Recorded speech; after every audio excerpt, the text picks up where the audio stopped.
Good afternoon, everyone, and apologies for the slight delay. Now we are set to go. So my name is Richard Kikmeno, working here at Nature Kenya as membership and birding officer, and I will be moderating this talk. Today, as you know, is International Snakebites Awareness Day, and our Kenya Herpetofauna Working Group, this Committee of Nature Kenya, have prepared this virtual talk for us entitled Snakebites in Kenya, Burden, Myths, and Pathways to Solution, which will be presented to us by John Opiyo. Welcome. So I will request everyone that we remain mute.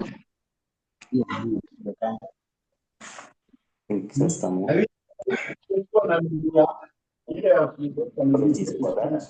Thank you.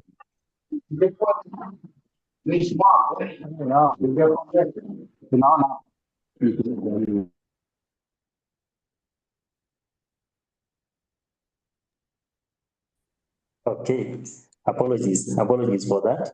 And with that regard, I request all the participants that we remain muted so that we don't interrupt the presentation from the speaker. And also, should you be having any question, any concern, we raise them through the chat box and we will be able to go through them after the presentation. So, ladies and gentlemen, allow me to introduce John Opiyo, our presenter for today, who he is. And John is a biologist, herpetologist, ecologist by profession with over 10 years working experience with herpetofauna, general biodiversity, and environment. He did his Bachelor of Science in Biology and Master of Science in Environmental Biology, both at Masinde Muliro University of Science and Technology. It is a research thesis that saw him into the world of herpetofauna, where most of his research and associated activities lie. He is a member of the Kenya Herpetofauna Working Group, a group within Nature Kenya which deals with herpetofaunal issues like conservation, training, and research to a degree. John's research interest covers taxonomy, biogeography, ecology, and conservation, which he does through the Herpetology Section of the National Museums of Kenya, through Nature Kenya, and independent consultancies. He is also involved in environmental impact assessments for development infrastructural projects which stand to impact biodiversity and the environment. That is a brief bio of our today's speaker. And ladies and gentlemen, allow me to welcome our speaker on board. Welcome, John, to take us through the presentation of today. Thank you very much. Welcome. So everyone, first of all, I would like to welcome you and appreciate your presence for this as we mark this all important day. Understanding that this day stands to demystify most of the knowledge that is out there, both cultural and some which are kind of biased, and also appreciating that snake bites is one of the reasons why many people fear snakes and kill these all-important species in our ecosystem. So I've been introduced by my co-host, and today we want to go into understanding just what snake bites mean. We'll look at snake bites as a burden to the society, different angles of how it is a burden. We look at the myths, some of the myths that are out there, and I would invite us to hear more myths because myths are not limited. We'll also come up with pathways, I believe, that should be implemented to help us go through these serious challenges in our communities. So the presentation will cover what a snakebite is, who is responsible, where are they found, what types of snake venom exists, the snake bites as a burden, the pathways to solving these issues, and the conservation that we can implement to sort out the whole menace. So because of time, allow me to move straight into what we are going to cover today. So what's a snake bite? My understanding of a snake bite comes in 3 levels, depending on who is addressing it. For some people, a snake bite may simply refer to being bitten by a snake. That should be a definition. Toward the next level, it would mean being bitten by a venomous snake. So this means that not all snakes are venomous. So do we treat snakes, snake bites from non-venomous snakes as serious as the way we would treat those ones from non-venomous snakes? So those are some of the questions that we intend to answer through this presentation. The other one could be envenomation. When a venomous snake delivers venom into the tissue of the victim through that bite. So the third definition, I believe, is what we will be laying emphasis on. Snake bites have 2 important aspects which we must address. The first one is the venom, and the second one will be the delivery apparatus. As seen there, we have a snake and we have a bite, someone who has already been bitten by the soul snake. So for us to clearly understand the snakes and the weight of the snake bites, I believe it's important we appreciate the species that are of concern here.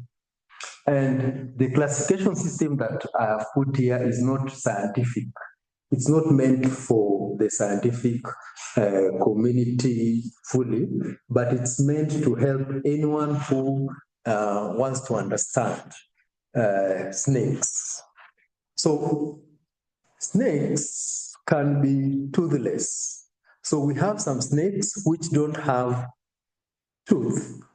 So they are the ones which, when they bite you, we can't take it as a serious case of snake bite because 1, they don't have any teeth to start with. And examples there are the the egg eaters. The first image there is a snake eater. And the second group are the non-fanged species. So non-fanged species, yes, they have tooth, but they don't have fangs. So the fangs are the special teeth that have evolved to deliver venom. So they are elongated and they are hollow. So it's through the hollow nature or the hollow teeth that the venom is delivered, more like the hypodermic needles that are used in the medical community. So still within the fanged snakes, we have those with solid fangs and those ones with hypodermic or the hollow fangs. So those ones with hollow fangs are the ones that deliver venom, but those ones with solid fangs, the solid fangs act more like the canines of carnivores. So they are just meant to hold on to the prey. So examples of species there are the 5 snakes in the genus Gracillima, Gonionophis, Lemafosa, or Mahalia. The fanged snakes, based on the positioning of the fangs, we may have rear fanged or the back fanged species, which have the fangs positioned behind the mouth in the region just below the eyes. Examples here are the boomslangs and the vine snakes. And then we have the front fanged species, which have the fangs positioned at the front of the mouth. This means that the front fanged species can easily deliver the venom, so they can easily bite. But for the rear fang species, they have to exert more effort when they are biting. So the front fanged species members of elapids or viperids. And within there, we also have more variations where some fangs are fixed, meaning they don't move, they are immobile. And we also have the hinged or those with movable teeth. So the vipers have hinged or movable fangs. As you can see in the last photo there, that one is a puffer displaying the mobile or movable fangs, which are usually hidden within the sheath when the snake closes its mouth. You also observe that for the hinge or the movable fangs, they are longer than what you can see in those ones with fixed fangs. So this means that the species with movable fangs are able to deliver venom deeper into the tissues of the victims compared to what the species with fixed fangs can do. Now let's look at classification based on the venom. Based on the venom, we have venomous snakes or venomous species which have venom within their mouth or the head. And then we have the non-venomous snakes which don't have any venom. So you may be bitten by a snake, but if the snake is non-venomous, then it means you have nothing to worry about. But if you are bitten by a venomous snake, then that one is a medical emergency, depending on what we will be seeing on the next slides, where we are looking at the types of snake venom. So we need to understand that venom evolved to help predators hunt. It helps them immobilize the prey. So based on this, venom evolved to target different zoological aspects of the prey species. So based on this, the venom may act on the blood properties or on the muscle properties. So the venom that acts on the blood is referred to as hemotoxic. So hemotoxic venom affects properties of blood such as clotting, meaning that if the clotting property of the blood is compromised, then the victim may start to bleed. And since the blood cannot clot, so you may bleed to the moment you lose your life, because you appreciate the importance of blood. So that venom that targets the blood is referred to as hemotoxic. The next category are the cardiotoxic venom. So the cardiotoxic venom targets the functionality of the heart muscles. So when the heart muscles are compromised, it means the heart is not able to pump blood. So the victim will ultimately die because of that property of the heart being unable to pump blood. Still within the heart, we have myotoxic venom. So the myotoxic venom targets the self-controlling property of the heart muscles.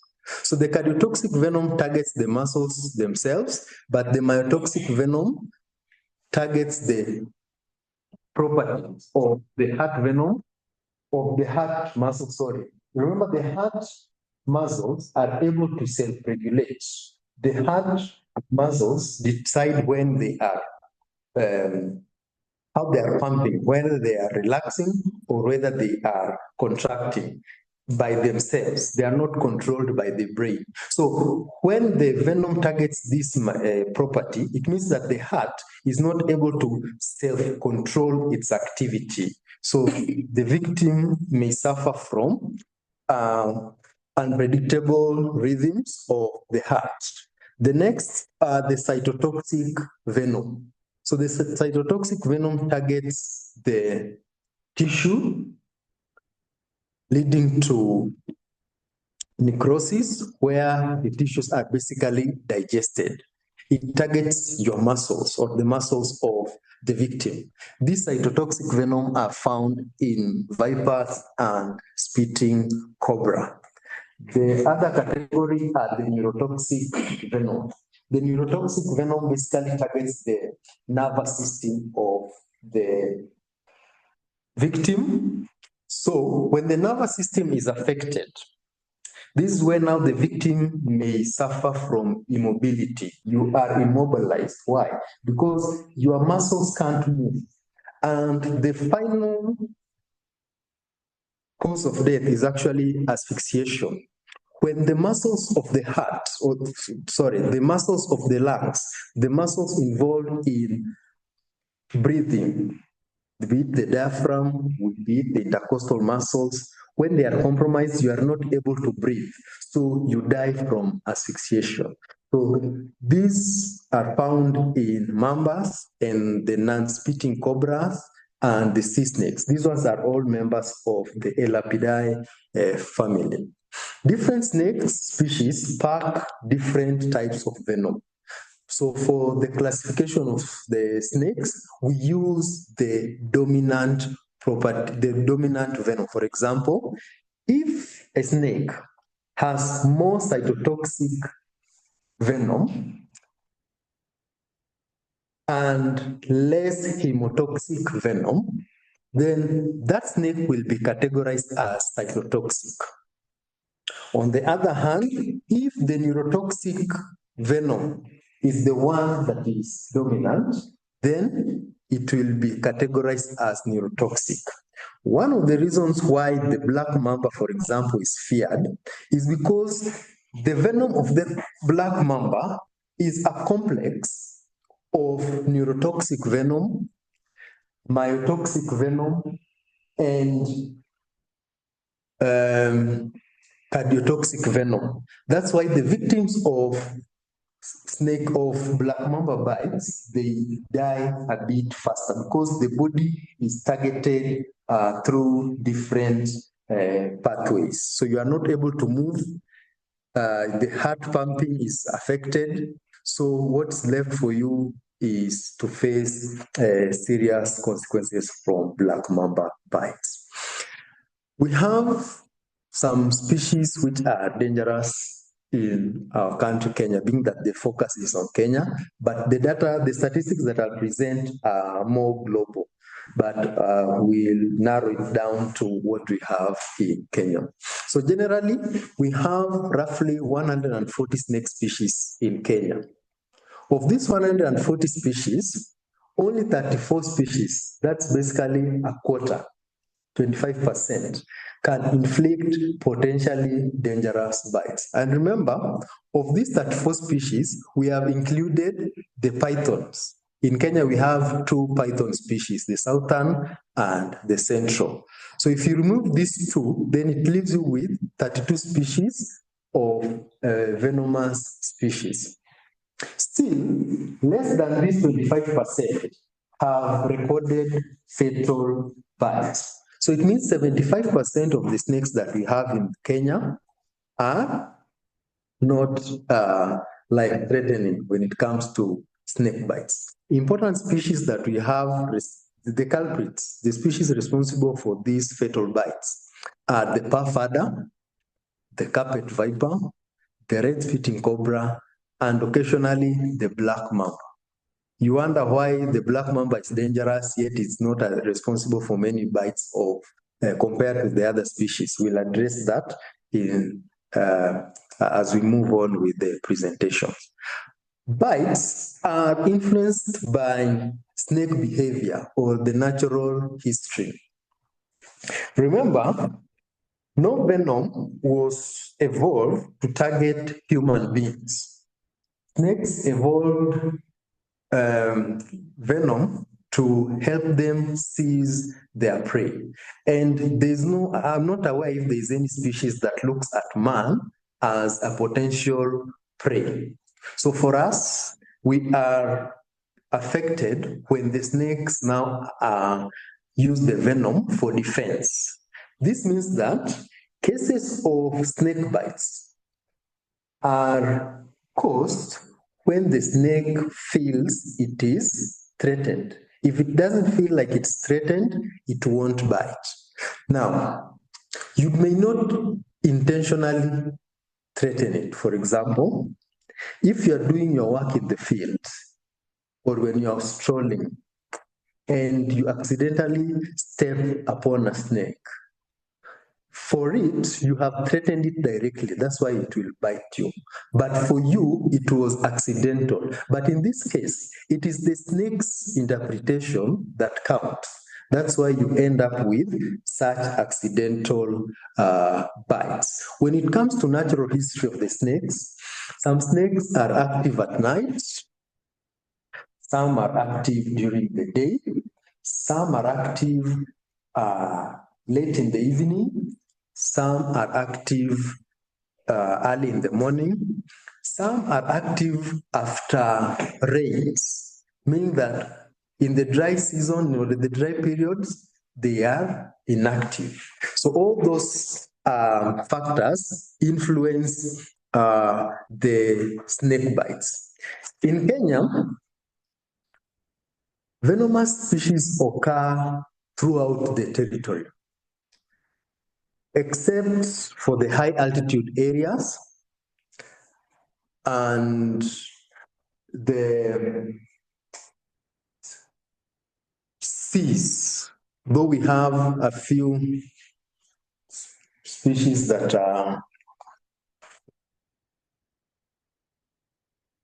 have potent venom. But majority of the species in Kenya are distributed in the drylands. So we also need to appreciate that 80% of Kenyan territory is basically dry. So it means we have a distribution of the venomous snakes more or less all over the country.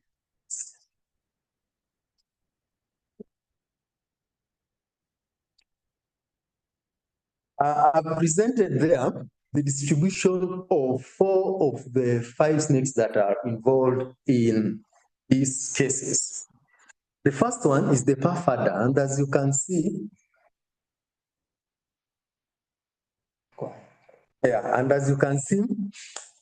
it occurs virtually all over the country, from the northern frontiers, Marsabit, Turkana, northeastern, to the coast, to western, and the entire eastern. We have that purfada. Below it is the carpet viper, and you can see it's mostly found in the north. The first 2 snakes are responsible for most of the bites that we have in the country. And one of the reasons is because the purfada, as you can see, has a very wide distribution, meaning that encounters with the population are also as high. Since the carpet viper is not found in Western Kenya, for example, we don't expect any records of envenomation being attributed to the carpet viper.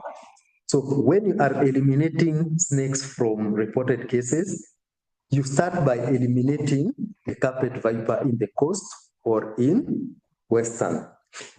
When you look at the black mamba, the distribution there, we have the upper reaches of northeastern, that's Mandera and Marsabit. We have it along the entire coast, we have it in western, we have it in eastern, we have it in the South Rift. So it occurs all over those places. and the red-spitting cobra also, as you can see, we don't have it in the western region or the central region. So it's a dryland species, because when you look at the characteristic of those areas where it's found, it is in the drylands. The same applies to the carpet viper, but the puff-adder is a generalist because it occurs across a very wide distribution. So this, when you're looking at the distribution of these species, they are not the only ones in those areas, but they are the ones that are responsible for most of the bites in those areas, meaning there may be another factor that is responsible, that is pushing them for those bites. For example, the puff-adder is a very slow species when it comes to its movement. This means that it knows that it is most vulnerable to external threats. So to help it overcome this, it has to bite. It has to defend itself more because it is more exposed or it's more vulnerable. The carpet viper, on the other side, is a very small snake. So size is also a factor here. So the smaller you are, the more vulnerable you are. So it means you also have to be more defensive. The black mamba is a very fast snake. Very fast. I think it should be the fastest in Africa. I'm sure it's for Africa. For Africa, it's the fastest. And at the global level, I may not be so sure. So the red-spitting cobra, on the other hand, the distribution and the timing of its activity.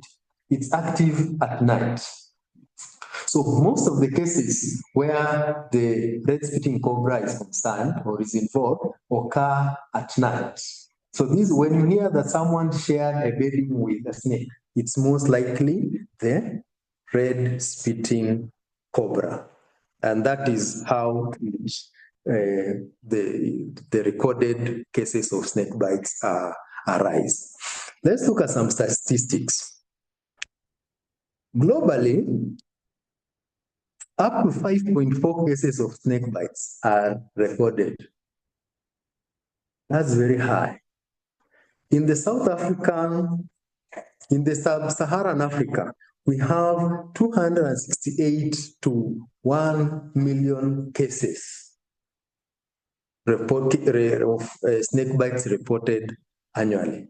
In Kenya, the cases range from 20 to 25,000. We'll understand later why those values are so low. The estimated deaths that arise from snake bites at the global level, it is 81,400 to 137,000 cases annually. In sub-Saharan Africa, the value is 20,000 to 32,000, and for Kenya, it is 4,000. The estimated complications that arise from cases of snake bites. Globally, it ranges from 244,000 to 413,000, and for sub-Saharan Africa, it's from 60 to 96,000, and in Kenya, it is 7,000. These complications arise from cases involving the vipers, the first two, that's the puff-adder and the Achis paramedium, or the carpet viper, because they pack cytotoxic venom. And the cytotoxic venom leads to necrosis, where tissues die. So depending on the extent of damage that results from these bites, the victim may end up being amputated, because to save a life, the health practitioners or the medical practitioners may be forced to remove the part if the damage is extensive. So those are the complications that have bracketed the amputations or paralysis that result from those cases. So let's focus on Kenya. Some statistics. Many studies in Kenya, when you look at published literature, they have been focused on 4 areas: Samburu, Baringo, and Kitui. And most of these studies collect their data in medical institutions, the clinics and dispensaries or hospitals. We are aware that not all cases are reported in these hospitals. That's why the values here, they are the ones that come from the published or data, but they don't communicate the real thing that is happening at the ground.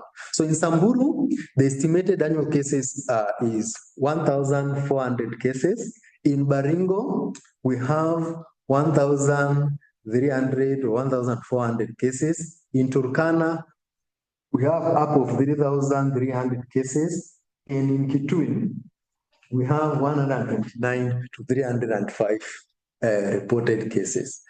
Remember, these are these are statistics from hospitals. But we are aware that a lot of things happen in the villages. The above statistics I've mentioned there, they are lower because many cases of snake bites occur in remote areas where access to reliable record keepers is limited. Many cases are therefore unreported and some are unrecorded. You will see ahead there's some data from some hospitals. Many people fail to visit hospitals because maybe some have contributed to by the traditional beliefs. Some can't access the health facilities. And another factor is that the traditional helpers don't keep records. The herbalists who are sometimes visited for assistance, they don't have a place where they record that today I was visited by John Opiyo or so and so. So it means that we can't get reliable data from such. When you look at the distribution of the snake bites, and this is basically the burden, we have parts of the country where a case of snake bite is recorded every day, meaning that from the morning of 19th, we have recorded cases in those areas. So every day, and this is part of the reason why I said in the previous slides that some of these cases, some of the statistics provided are not as reliable. Why? Look at Kitui County, for example. We have a case of a snake bite every day, meaning that within a year, we have over 360 cases of people being bitten. Makueni, the same, Tharaka, Mbere, Kajiado, Kilifi. So when you look at these places, most of them are in the dry lands, the arids and the semi-arids of our country. And then on the right, we have areas where cases of snake bites are recorded, but not as frequent as what we have on the left. These areas include Samburu in Wamban, Basaloi, in Marsabit, Moyale, Isiolo, Turkana, Pokot, Siaya, and even Homa Bay. So when you look at the distribution of the venomous snakes, that the representatives that I presented earlier, they occur in most of these areas. Studies by Holmes et al. Focused on the availability of antivenoms in Kenyan hospitals. Based on their results, only 45% of public hospitals surveyed had access to antivenom, and 20% of private hospitals also had. This means that 80% of private hospitals don't have antivenom meaning they can't give antivenom therapy. 55%, over 50% of our public hospitals don't have access to antivenom therapy. This means that even if a case is reported in these hospitals, help that is accorded to the victim is very much limited. With regards to the consequences of the bites, 9 to 14% of the victims died. 58% of victims went to health facilities. And of the 58%, of the health facilities visited, remember, up to 45% of them didn't have those antivenom available. 30% of the victims sought traditional remedies, meaning they visited traditional doctors. 12% started by visiting the traditional doctors, and based on the inefficacy of the help availed, they later on went to the hospitals to seek more help. Another study by Kungu, these are recent statistics. Kungu and team focused on Baringo. And what their study revealed was that 52% of bites occurred at night. 91% of the bites targeted the limbs, the lower limbs. 59% of the victims were bitten when they were sleeping, either sleeping, walking, or playing. Normal daily activities. Linking the bites to the socio-economics of the victims. Kungu and team found that 59% of the victims using traditional medicine or seeking traditional health had low education levels and income. An interesting statistic. On the other hand, 93% of the victims source water from rivers and lakes. And 74% of the victims use charcoal. So most of this, what these statistics communicate is snake bites as a burden or affects mostly the rural setup. People in the rural environment with limited access to water, limited access to education, restricted income are more vulnerable. That's why they encounter the snakes when they are doing their normal routine. So this is one of the reasons why conducting some of these sensitization drives in urban areas bears limited fruit. Why? Because the victims are in the rurals. Another study looked at the healthcare. How equipped are our healthcare facilities to handle cases of snake bites? And UMS in 2020 established some statistics.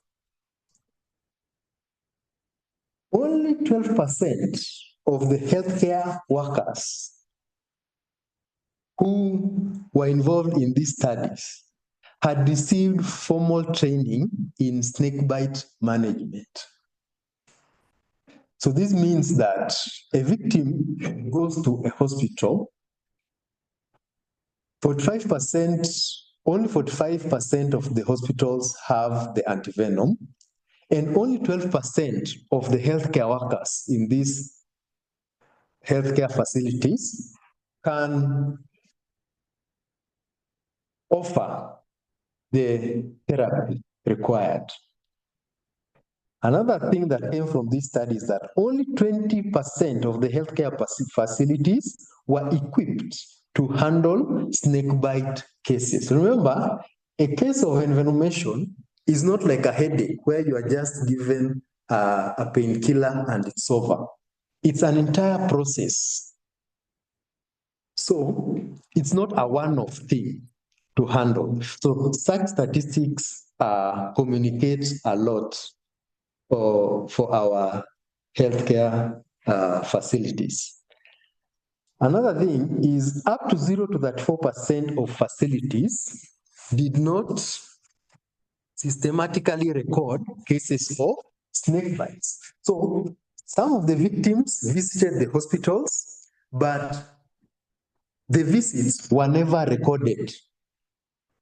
So that also points us to something that we need to deeply think about as a country when it comes to management of snake bites. And basically, these statistics point us to the need to increase the capacity of our healthcare in terms of availing the antivenom, because the statistics communicate that the antivenom may be made available, but the staff or the professionals needed to administer it successfully may be missing. So it means that if you have one and you don't have the other, it will still result into failure. Next, I want us to look at the snake bites as a burden. A burden, I believe, is something that no one would wish to have. This is something that you would wish to do away with very quickly. So I want us to address snake bites as a burden. And in this, we look at the burden to our public health, to our social systems, to the psychology of the victims, and the national development. So what this tells us is that the snake bites are not just limited to the victim being bitten or losing their lives. It is a societal problem, and it needs to be addressed as a societal problem, because anything that affects the entire community needs deeper and more serious attention. I've broken it up to how the snake bites affect national development, as we are going to see. So how are snake bites a burden to the public health and our healthcare system? Hundreds of deaths and disabilities are recorded annually. This does not take into account those ones that are unreported. Remember, we have areas where snake bites occur on a daily basis, and it's not just one area. So many people lose their lives every year, based on the statistics that I gave earlier, up to 4,000 within our country every year.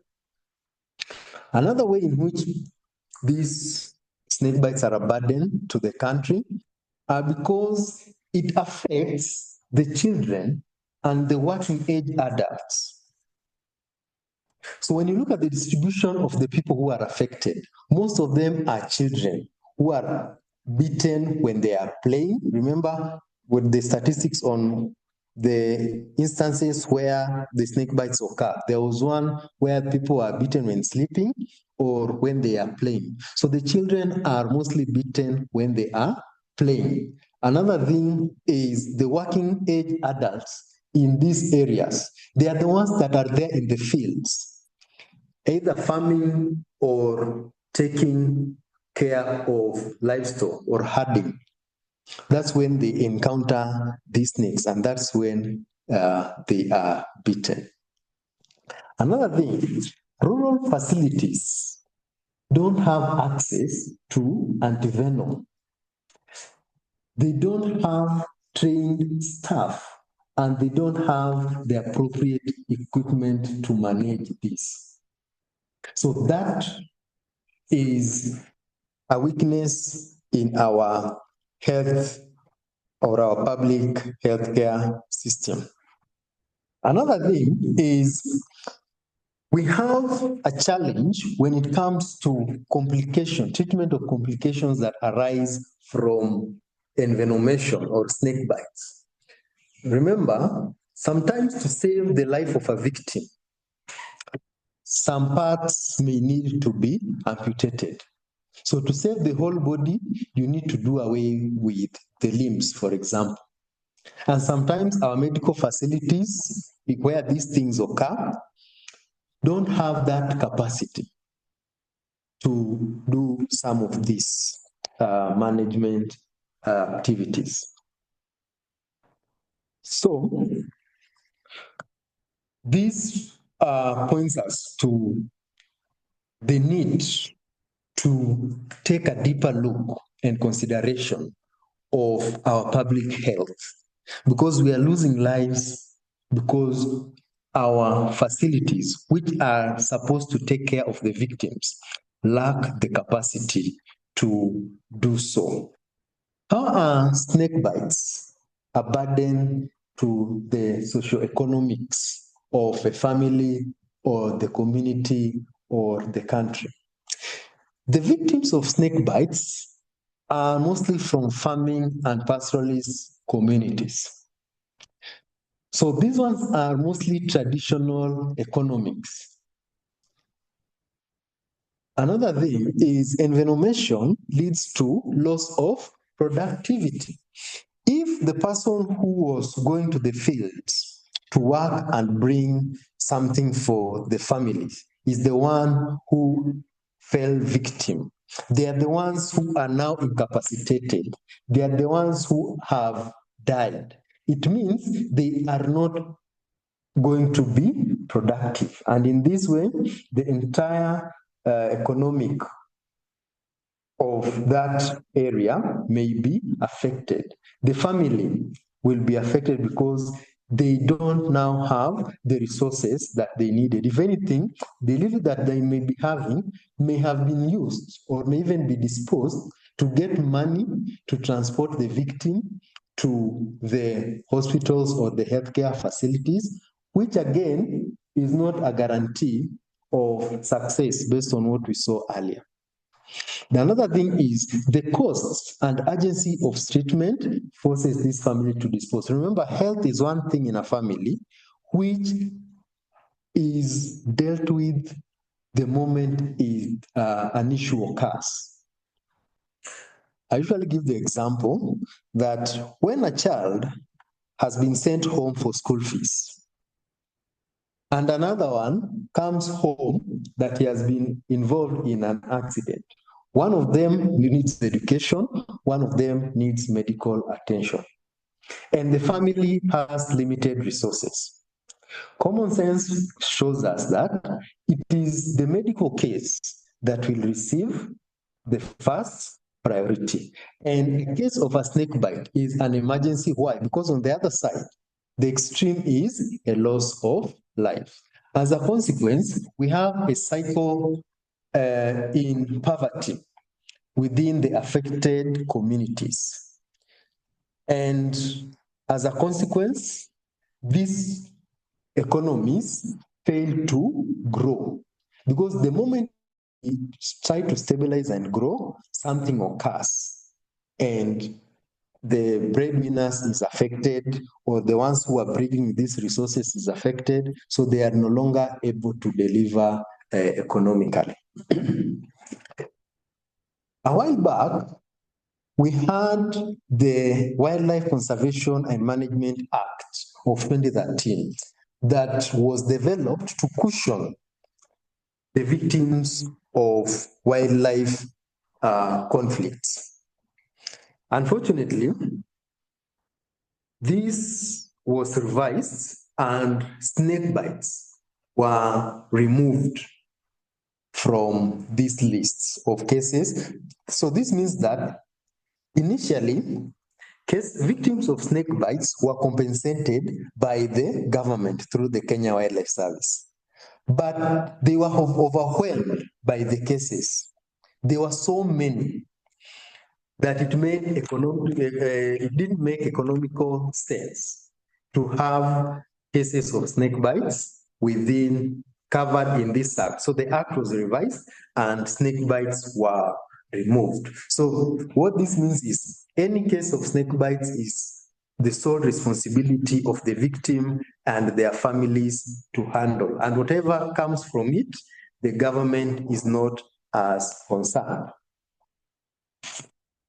We have the psychological and cultural burden. In some areas, let me go with this order. Survivors are usually traumatized by the experiences of snake bites. People lose lives, people lose body parts. So you can imagine today you are running normally, and tomorrow, because of a snake bite, one of your limbs is decapitated to save your life. So this one will have far-reaching effect on the victim's state of mind. There's a lot of trauma that comes with this. Another thing is we have so many myths and misinformation which cause delays in treatment. If we didn't have these myths, more lives would have been saved.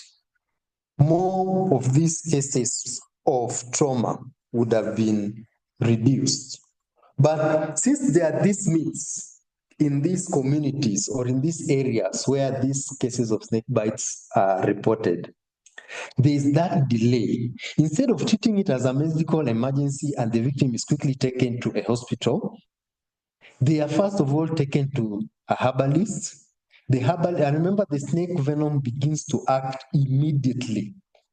Upon delivery, it begins to act. So any time that is wasted with these traditional treatments end up worsening the whole situation for the victim. Another thing is we have herpetophobia. Fear of snakes leads to persecution, and it's indiscriminate persecution of snakes. And as a consequence, entire ecosystems are affected. I didn't put more on the roles of the snakes in the ecosystems in this presentation, but I can just mention that because of the roles played by the snakes, we are able to get our food. Why? Because snakes are natural pest controllers. They prey on vermin that destroy our crops in the fields. They visit your homes at dusk to get rid of those ones that follow your grains to your stores, and you don't pay them. They do it for you freely. But we don't look at that when we encounter them. Under national development burden, snake bites undermine progressive healthcare goals.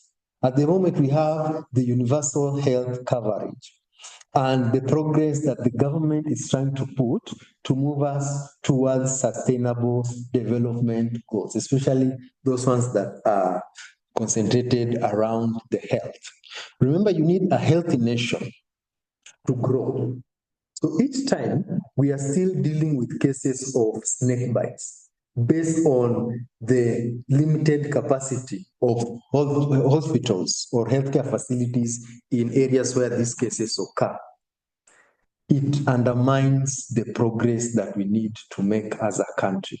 Because every time you try to make a step forward, you are pulled back by the cases of snake bites. For example, the reason why snake bites were removed from compensation by the Kenya Wildlife Service as per the Wildlife Management Act of 2013 is because those cases were so many. So the government could have used a lot of resources to compensate these victims. So in that way, it compromises the leaps that need to be made forward.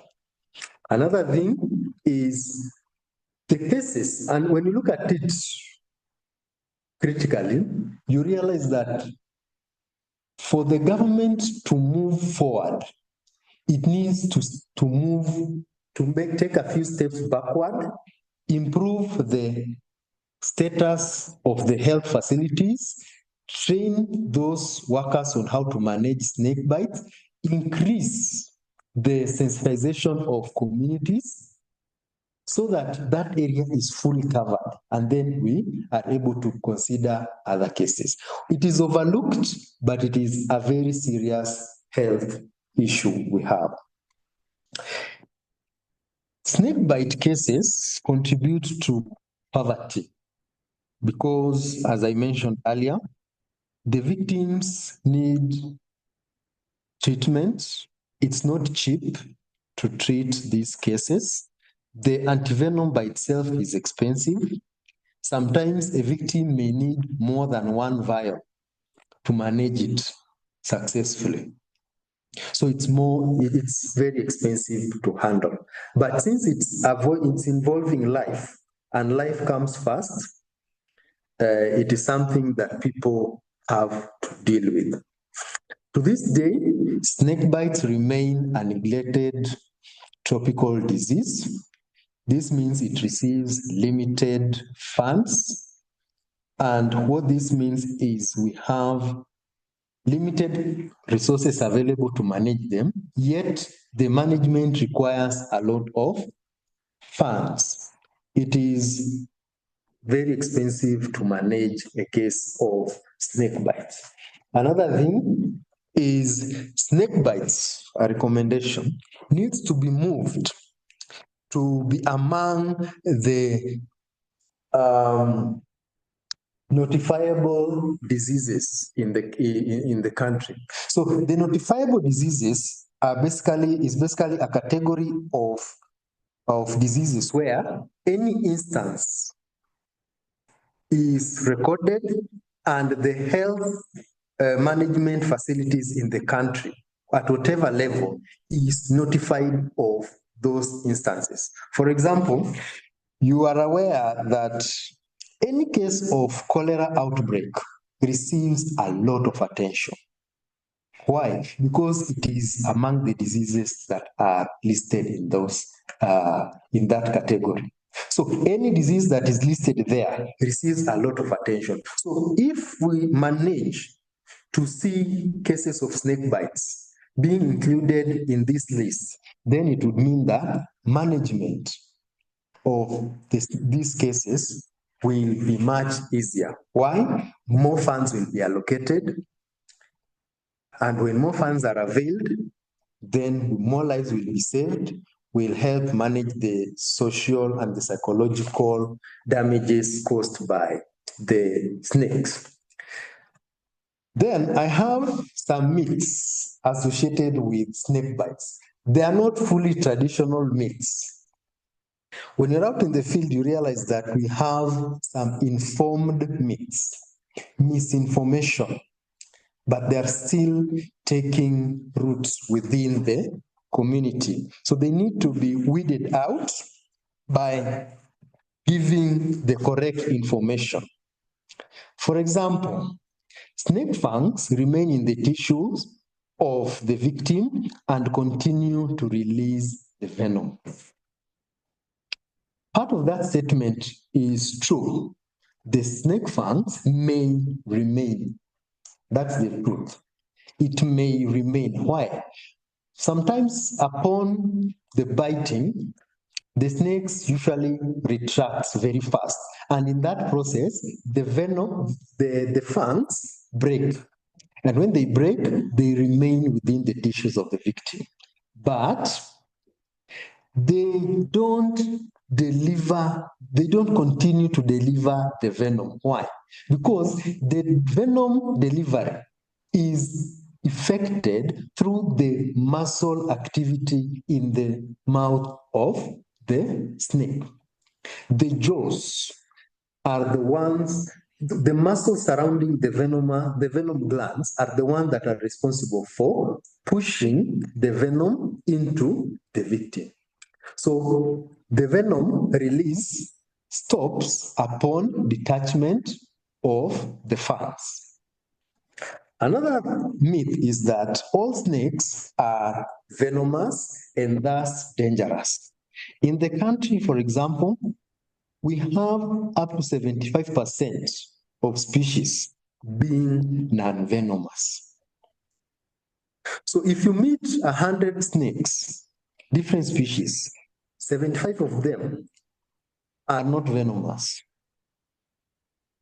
And even those ones that are venomous, the 25%, not all of them have life-threatening bites or envenomation.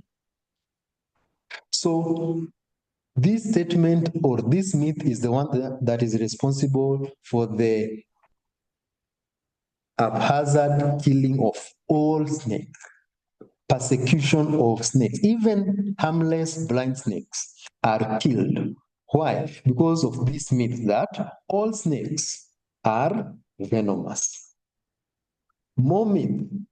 A person bitten by a snake will die instantly. And this is why people are very furious with the snakes, because they believe that the moment it bites me, I'm dead. That's not true. The truth is, depending on several factors, death may result. More lives are saved than what we lose to snake bites. Factors responsible include the type of snake. If you are bitten by a brown house snake when you're trying to handle it, if you are bitten by a python, those two snakes are non-venomous. So they may cause laceration, they may cause bacterial infections, but not envenomation. Another factor is the type of venom. Neurotoxic venom acts very fast. They are faster than cytotoxic or hemotoxic venom. So if you are bitten by a snake with neurotoxic venom, like the black mamba, the Egyptian cobra, or the forest cobra, you are at more risk compared to someone who is bitten by a puff adder, a gaboon viper, because those ones pack cytotoxic venom. So with cytotoxic venom, you have more time to react, though it's also depend on the age of the victim.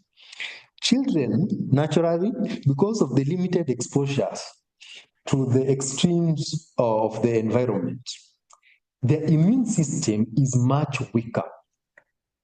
So they are not able to handle cases of envenomation compared to an adult who has seen more and have more developed immune systems. So when a child is bitten, the case is more urgent compared to when an adult is bitten. Another thing we need to appreciate to demystify this myth is that death is not the only consequence. Death is not the only consequence. We have instances of dry bites. The people may get involved, or you may take the appropriate actions and your life is saved.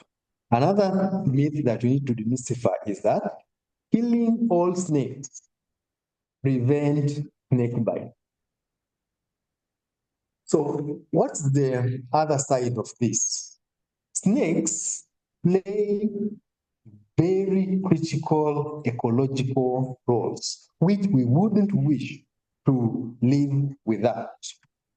Remember, the fact that you don't know or you don't appreciate the importance of something doesn't mean it is invalid or it is not necessary. Ignorance should not be used to blanketly condemn an entire species. So the benefits that we get from these snakes are more.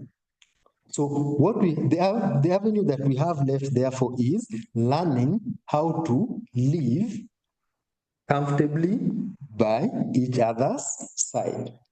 Another myth is if a snake bites you and you survive, you are bewitched or cursed. Why? Because this stems from the first myth on that slide, that a person bitten by a snake will die. So some communities don't understand how you are bitten by a snake and you do not die. Why? Because the belief that has been passed to them is that all snake bite cases are fatal. So if you don't die as a consequence, something must be wrong with you. And because of the traditional thinking or mindset, the belief usually runs to you are bewitched or cursed. So this means that although a victim may be lucky to survive, but they are not comfortable in the community where they are living. And this is now the psychological weight or the psychological burden that we were talking about earlier. So to demystify this myth, you are not bewitched or cursed. You are just lucky or you received the appropriate management. When I say lucky, is because you may have received a dry bite. Not all bites by venomous snakes are lead to envenomation. Sometimes they bite you, but the venom is not delivered. But since we can't tell that that bite was led to delivery of the venom or not, all snake bite cases are treated as medical emergencies. Another thing is antivenom works for every snake bite. That's a myth. Antivenom works for every snake bite. This may not really be the case because the efficacy of antivenom depends on several factors. Number one, is the type of venom delivered by that species covered by the spectrum of that antivenom. Initially, we had specific venom for specific antivenom for specific venom. So we call them monovalent. That's why initially, when you are bitten by a snake, effort had to be made to look for that snake, kill it, and then you go with it to the hospital. Why? Because if you don't go with that snake to the hospital, they may not know which antivenom to use. But the challenge arose because many snake bites occur when you try to kill the snake. Why? Because it will take the defensive gear. And when it takes the defensive gear, it's easier for it to bite. It becomes more violent rather than when you leave it to go on its own way. So not all antivenoms work for every snake bite. Another thing, if you seek medical attention late, I hope you remember when I mentioned that there were those delays that come with, oh, let's take this victim to the herbalist or the traditional doctor. That takes time. So you also remember earlier we had 12% of victims who start with the traditional doctors, and then when things don't go their way is when they resort to the medical facilities. So that time that you lose may determine whether the antivenom will be effective or not. Sometimes the tissues may be damaged way beyond help. So those ones are the reasons why the victim end up with amputations and sometimes loss of life. Another myth is traditional remedies can cure snake bites. There's a lot that goes with this statement, yeah? I haven't been around for long, and snakes have been around for eons. So there must have been some way, and I think there's a study, we look at it, that looked at all this. What I need to bring to your attention at this point is that not all snake bites lead to envenomation. So sometimes you are bitten by a snake and the venom is not there. So you visit the local doctor, he does whatever they do best, and then you don't suffer the consequences of envenomation. So basically, you didn't heal from the cure you received from the herbalist. What healed you was the snake that bit you because it did not deliver the venom. Another thing is that, and it's a myth, that the black stone sucks venom. It's a serious one. It's a serious myth because I've never seen they tell you that it sucks the venom, but they don't show you the venom. And the properties, how the blackstone works, that it sucks the venom. It's not there. The physics is not there. The biology is not there. The chemistry is not there. So the truth is the blackstone doesn't suck venom. Another myth is all snake bites are deadly. So it depends on the species involved. Some species don't bite, some species don't have fangs, some species, even the venomous ones, don't deliver the venom upon bites. So we have some statistics here, a study by Omara in 25 years ago. He was looking at the traditional medicines that have been used to manage snake bites. And the study revealed that 35% of these plants that were used were herbs, 33% were shrubs, and 28% were trees. 48% of the plant parts used were leaves, 26% were roots, and 8% used the bark. These ones were either used as powder, juice, or concoction. Some of the species were used here, Combretum, Euclea, Fostia, Gravia, Microglossa, and Solanum. Now, even in hospitals, other than the antivenom, in cases of envenomation are handled based on the symptoms that the victim is displaying.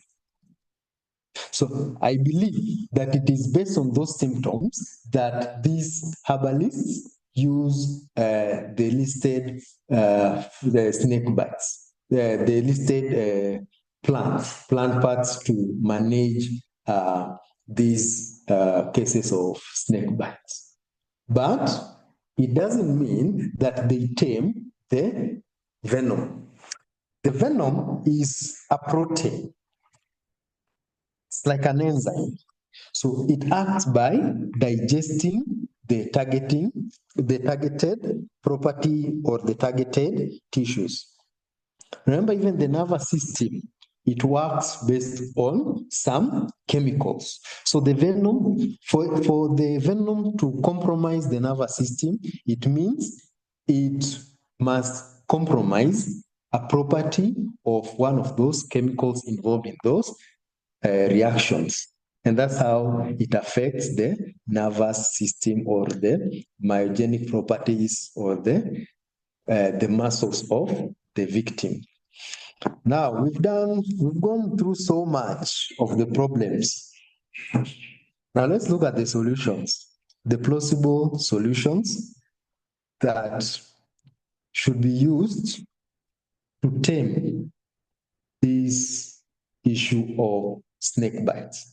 Remember, presenting problems alone without solutions doesn't help anything. If anything, it adds to the problems because people will now feel like they are hopeless. So I have looked at 3 pathways that can be used to manage the snake bites in the country and beyond.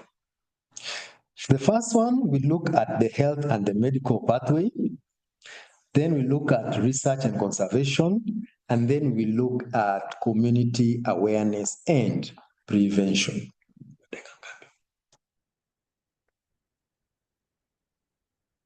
Now, through the health and medical pathways, we can improve access to antivenom. One of the factors, one of the challenges facing snakebite management is availability of antivenom. Therefore, to take care of this, we need to ensure that we have safe, affordable, region-specific antivenom in the hospital medical facilities where cases of snake bites are reported, and they have been mapped out as early as 1970s. When you look at the published work, people were studying cases of snake bites in Kenya. So it means we need to improve on our medical facilities to help us tame this issue. Another route through this health is to ensure we increase the capacity of our healthcare workers to manage cases of snake bites. Remember the earlier statistics where a victim may be taken to the hospital. The hospital may have the antivenom, but they don't have someone who can administer it properly. So it means that the person who visits this hospital, which has the antivenom, but can't deliver it, is similar to the person who remained in the village and could not access the hospitals. Another thing is there's need to standardize treatment protocols across health facilities. Upon standardization, what this will achieve is, even when we have movement of staff around, whoever comes gets the information already available, say in SOPs, and they are able to manage this to handle any case that comes upon their arrival. The challenge that is being tried to, that we are trying to cater for here is, within a facility, we may have only one person, for example, who is able to take care of those cases. So in case these people are sick, or when they are taken for a transfer, then there will be no one left behind to help take care of the victims or the patients that arrive after that. Another thing, we need to strengthen emergency and referral systems. This because sometimes a case occurs in a rural facility. The rural facility does not have the required material equipment. So they are forced to refer the victim to another hospital, which may be far. So because of this, the damage may increase. So to overcome this, the local facilities should be equipped with the necessary kits. Why? Because they are the ones that handle these cases on more frequently compared to the institutions or where they are referred to. I'm not aware of a referral hospital in Kenya that is in a rural setup. All of them, or a majority of them, are in urban areas. And the problem of snake bites occur in rural setups. So why not equip these rural facilities with what they need to handle these cases? Another thing is ambulance services need to be improved. By this I mean, sometimes the hospital, the referring hospital, may have an ambulance, but there's a lot of bureaucracy before that ambulance leaves with the victim. So all this bureaucracy takes time. So improving the ambulance services, for example, may include reducing these processes that are needed to release an ambulance to go save a life, especially if the system fails to increase the capacity of the local hospitals to handle cases of snake bites. Another thing in this medical sphere is we need support to develop a support system for the survivors. We need good, robust data systems so that any information that is needed is easily available. Remember, up to 0 to 36% of facilities where snake bite cases are taken don't keep good records. So they basically means there is no data. So once we increase this, we'll polish the capacity of our health facilities to take care of this.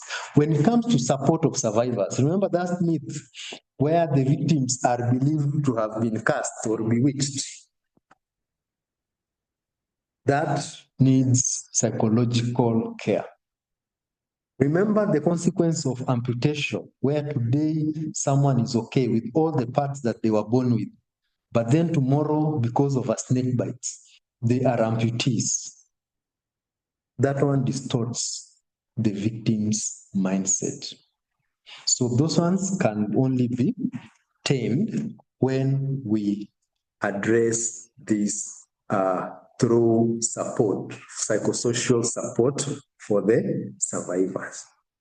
And then we also need a national registry and research to guide policy and appropriate investment in the health sector. For example, why concentrate all the monies in referral hospitals when they only receive a very small percentage of the cases that occur in the villages where they are not? So we seriously need to avail the resources in those facilities that have one-on-one interaction with the cases of snake bites.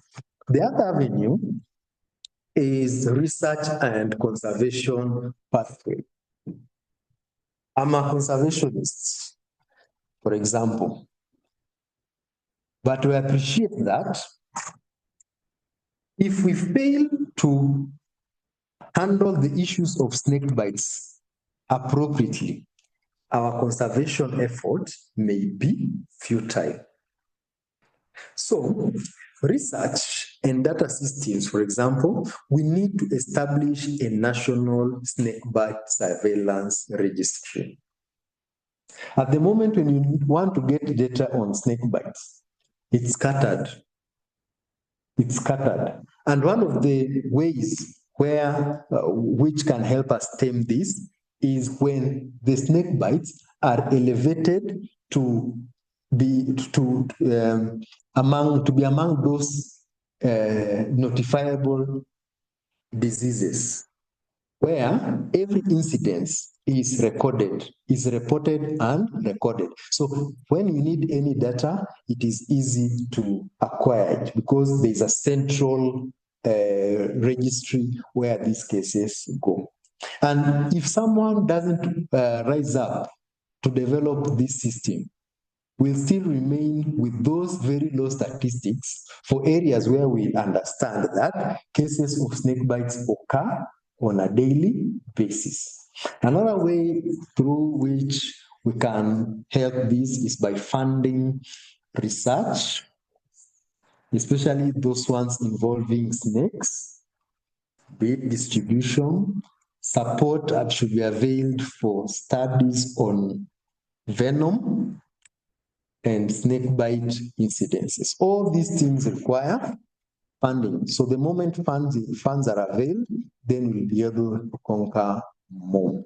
Another thing is there's need to encourage clinical research on effective antivenoms for the Kenyan species. Now, at the moment, I'm aware we have some work being done by the IPR to try and develop antivenom for our species. So what happens is we have a lot of variation when it comes to the venom of our snakes.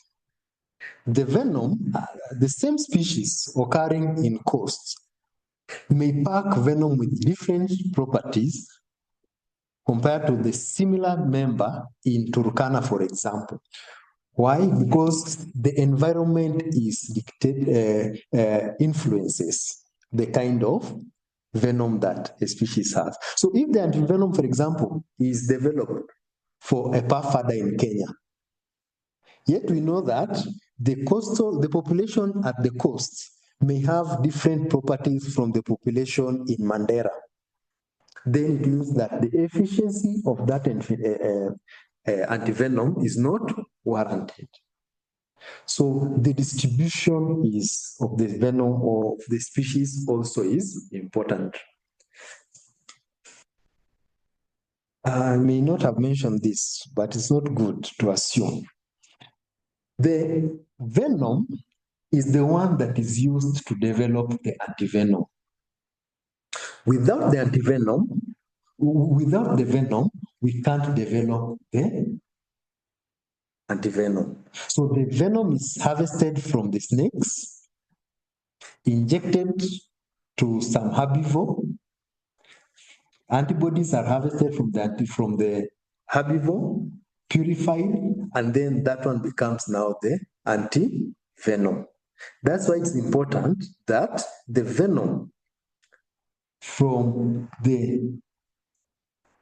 based on the distribution of the snakes, we collect as much diverse venom from our populations, because this will mean that any antivenom that is produced from this will be more effective. Earlier on, we used to import antivenom from Asia.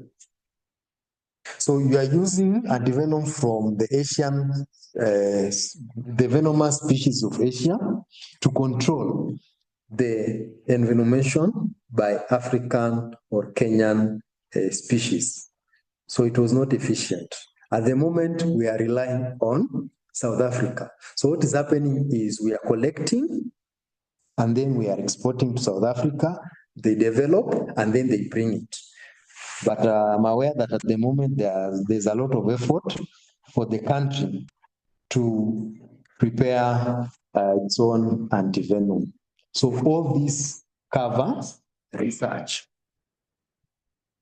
Another thing is we need to push for the conservation of snake diversity or biodiversity. All snakes must be protected.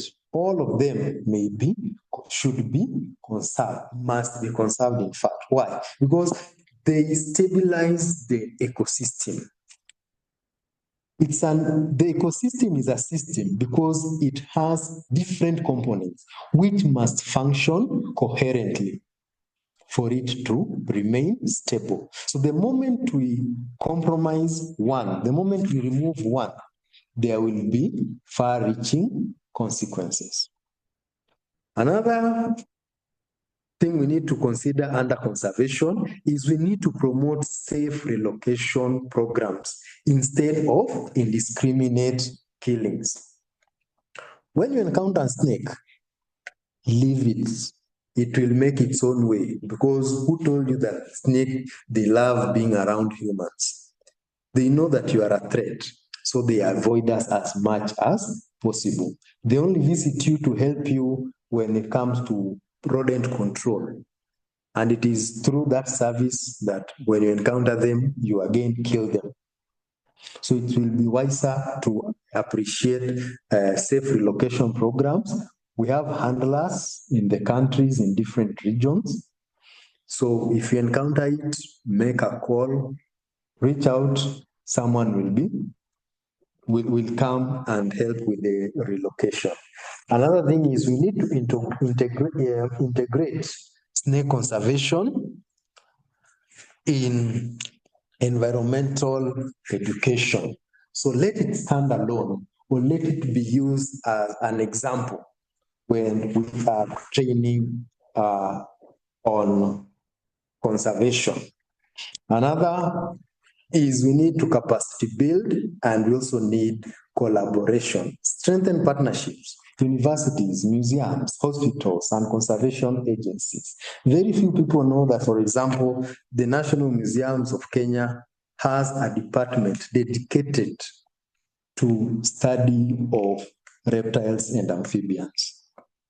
Any information you need on reptiles and amphibians, pay a visit, email, and then you get the appropriate information.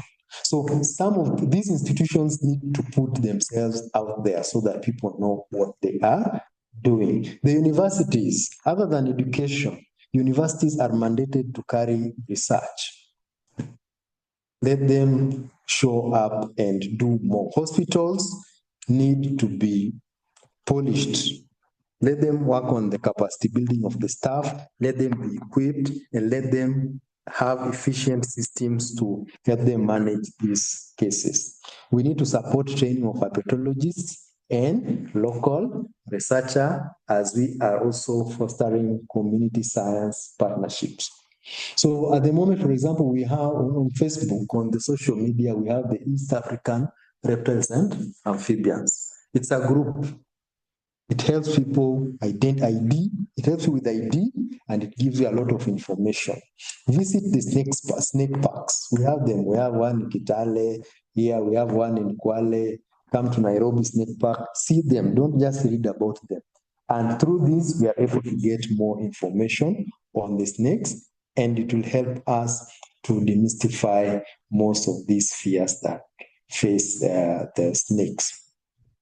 We need policy and knowledge sharing, and these ones should involve including the Snakebites and conservation in national research priorities. Why? Because it is only through this research that we will devise appropriate methods to help us manage the snake bites. Remember, one way of controlling something better is by understanding it better.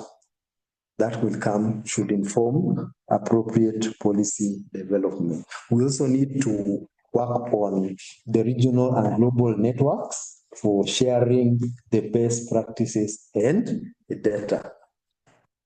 Okay, so we can't do it alone.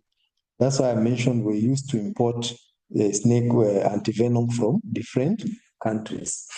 Involving the community through awareness creation and education should promote accurate information and snake bites. The only way we are going to do away with the indigenous and traditional myths is when we do community outreach and training programs, visiting them down there, giving them the appropriate information, showing them how to manage the snake bites, dispel some of those myths and harmful practices which only serve to worsen instead of alleviating the issues of the patients. We need to work on prevention and risk reduction. For example, the farmers should be advised to use protective gear, boots, gloves. When you're working at dusk, use a torch. Improve housing, rodent-proof, seal entry points. Why? Because when a snake visits your house, it doesn't come for you. It is usually coming for the rodent. You've allowed the rodents to be in your house, and they use the scent produced by these rodents, let's say from whatever comes from the urine, if they are mammals, to track them. So for them, you are in their hunting ground, but for you, they are trespassing. We also need to manage farms and compounds properly so that we reduce the snake habitat and thus indirectly minimize cases of inflammation. We need to train the local responders, community volunteers, give them the right knowledge and skills. We need to foster coexistence. Fostering coexistence means we need to appreciate that not all snakes need to be killed. No snake, if anything, needs to be killed. At the worst, if you can't leave it alone, get someone to relocate it. I understand there are limitations to that. Sometimes the person who can relocate it is far. So through training, we'll be able to know what to do. Another thing is we need to strengthen collaboration between communities and health facilities. You visit a place and the members of the community tell you that the hospital we have there is a shell. Why is it a shell? Because all the victims that we have taken there have died on us. Why? Because the hospitals were not able to manage the cases properly. Why? They don't have the equipment, they may not have the antivenom for whatever reason. So if there's a good understanding between the communities and this hospital, then we will have better chances of managing these cases. Another thing, we need to support our survivors. Do not stigmatize them, telling them that they are bewitched. They are very lucky they have been given another shot at life. So don't damage the survivor. If they are amputees, if as a consequence of the envenomation, they lost part of their body, support them. Psychosocial, human beings are social creatures. So the society has a lot of influence on the way we live. So it's important that we use that for growth. Use it positively. Do not victimize someone who has survived snakebite. Another thing, we need to advocate for inclusion of snakebite care in local health priorities, because at the end of the day, we tell the victims to visit the hospital. There is a diagrammatic representation of the pathways that are developed. We need the health and medical pathway, we have the community, and we have the research and conservation. All of them, when they work together, it is harmonized under a holistic snakebite solution. If every facet of this system plays their role to their maximum ability and capacity, we will be able to successfully tame incidences of snake bites, save lives, save our communities, and then we grow. Remember that slide where I told you that snake bites lead somehow, they compromise our development. We need to tame it. So on the ground, we have sensitization by different groups: the National Museums of Kenya, Nature Kenya, Kenya Herpetofauna Working Group, Snakebite Conservation Action now. Okay, what we are doing right now is another one, is an example. where there's a research into antivenom. For example, we are expanding the animals that are used. Traditionally, we've been using, the horses have been used, but now there's expansion into camels. And I saw the other day, initially the antibodies were harvested from the blood, but now, based on a recent study, the antibodies can be harvested from the tears. And then they're also focusing on different antibodies. We have research that is expanding, sourcing venom from different landscapes, different areas. We have research towards the challenges in handling and storage of antivenom. The original antivenom, for example, required refrigeration, which affected management, because handling, because not many areas are able to have those refrigeration facilities.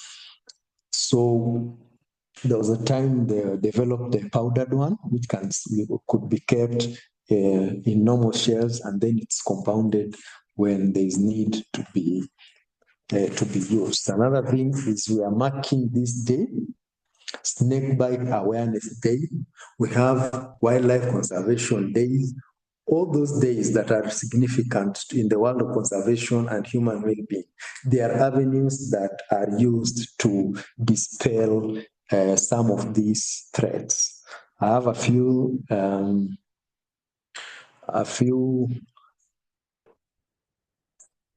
there's a mix up there, but we have some references that are used for this work. There are a few there.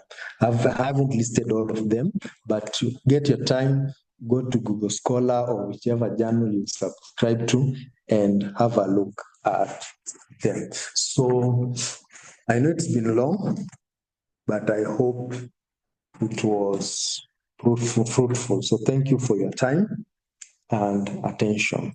So I'm giving it back to my co-hosts. Thank you. Thank you very much, John, for the insightful, very educative presentation. I think, the time was really worth it, and I'm sure most of the participants have learned enough from your presentation.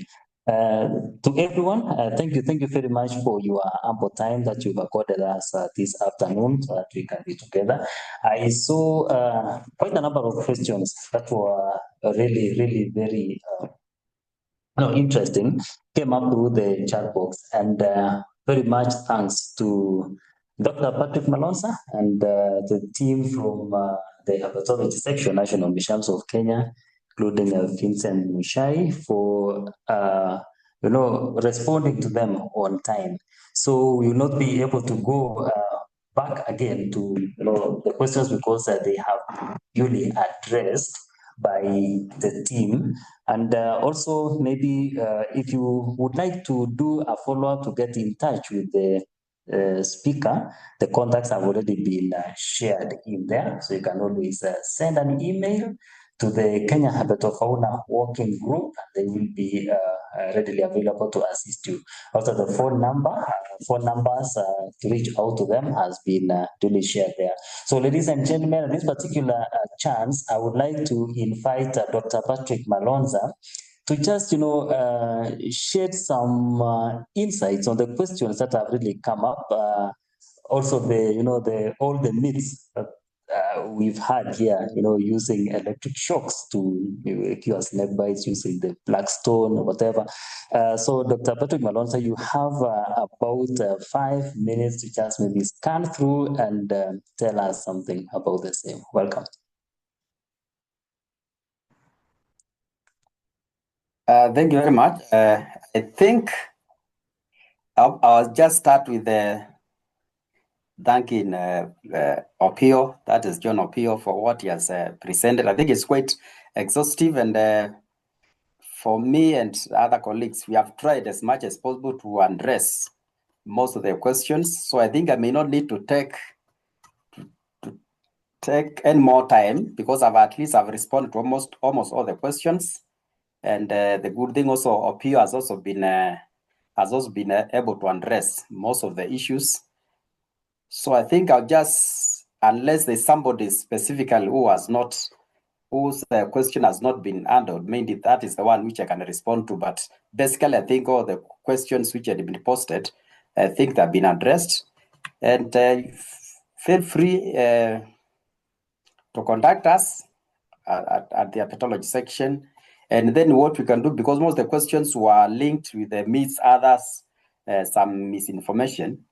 In the case of something which has not been clear, you can get in touch with us, and we can also link you with the people who are able to do the actual treatment of the snake bites. Because we have, as I said, there are different places where doctors have been able to treat snake bites, and the same doctors can train those who are not able to treat, so that at least we can save lives and limbs.